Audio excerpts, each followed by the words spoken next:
Hey everyone, welcome back to Nate Clips. Today we're going to talk about the DJI Pocket 3 and what I would like to see in the next gen device. I've owned the Osmo Pocket, the original, and now the Pocket 2. And with the Pocket 2, I also have a few that I use at work. So between the two generations, I've used these things for hundreds and hundreds of hours, and I want to share what I would like to see in the next gen Pocket 3. We'll also go ahead and we're going to design one in CAD and 3D print it and generate a mock-up just to see kind of how it feels and sort of how it would handle in real life. So thanks for joining, and let's get into this. Okay, to start, I want to model up the current Pocket 2. I looked online to see if I could find any CAD files of the Pocket 2 for free. Some dudes had created them in surfacing, but I want them in native SolidWorks solids. So let's get started. Okay, I've got the Pocket 2 modeled up. Honestly, it took me a little longer than I would have liked, but my OCD kicked in and I had to get things as exact as I could get them. So I do have articulation with the gimbal, as you can see. I don't know if you can see that on the screen, but I can articulate the gimbal and all of the degrees of freedom. Now that we've got this modeled up, we can go ahead and actually use these as our baseline, saving these components out and modifying them for my Pocket 3. Okay, before I actually model up the Pocket 3, we should talk about what I'd like to see in the next generation device. The biggest thing I need to see with this next gen Pocket is the 1-inch sensor.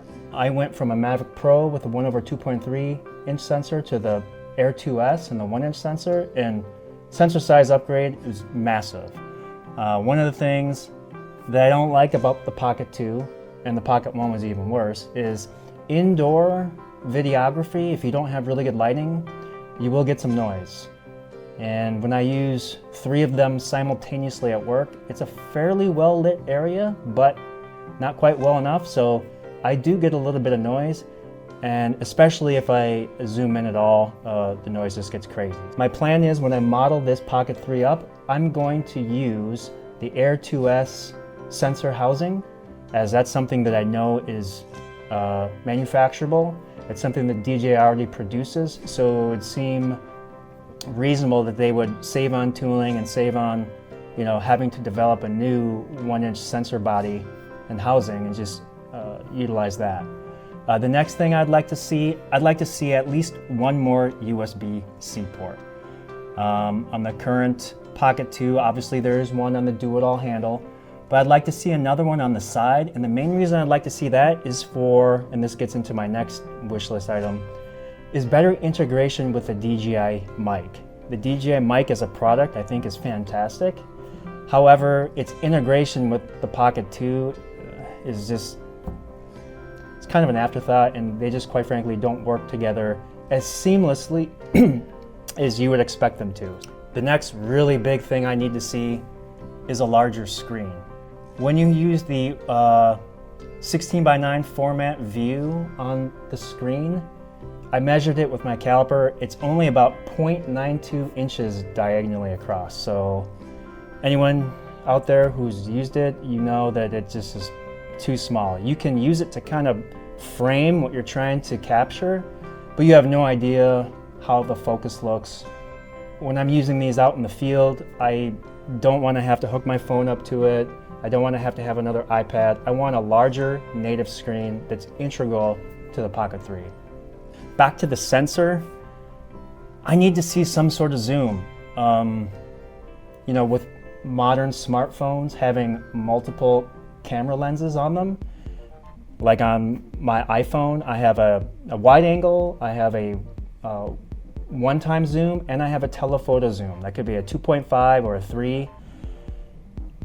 I was thinking about having multiple lenses on this, but I just don't know how that would work with the gimbal. So if they can incorporate an optical zoom, that would be fantastic. Anyway, those are the things I'd like to incorporate in my Pocket 3. Okay guys, I've finished mocking up what I'd like to see with the next gen Pocket 3 in CAD. As I mentioned, the main thing is that 1-inch sensor. So basically I've used the Air 2S sensor lens housing and gimbal yoke and gimbal arm. The actual body of the Pocket itself is a little bit wider, a little bit deeper, and a little bit longer.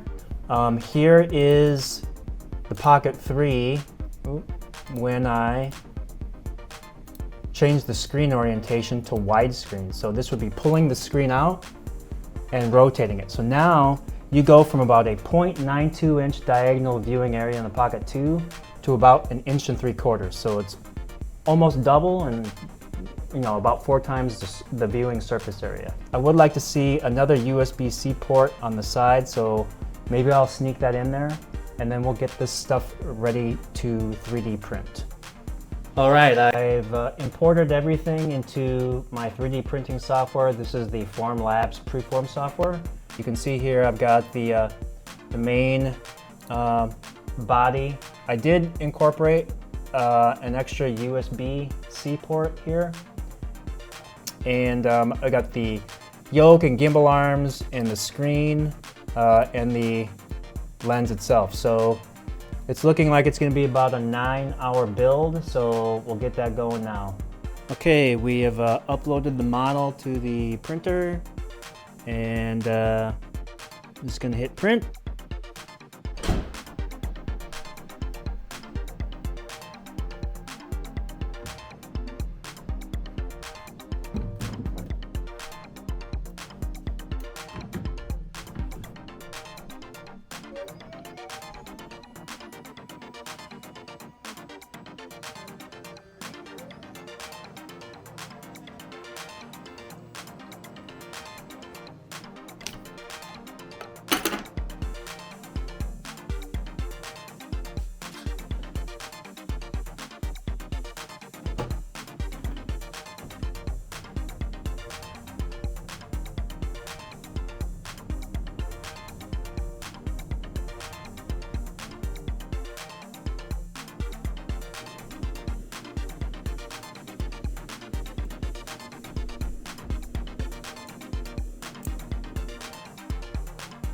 Pretty happy with how it turned out. The bigger screen is perfect. Overall, the Pocket 3 is bigger, but it still fits nicely in the hand, and the larger size wasn't as big of a deal as I thought it would be. We'll see how close I was when the Pocket 3 drops. Anyways, thanks for watching. It was a fun vid to make. Happy Thanksgiving, like and subscribe. Peace out.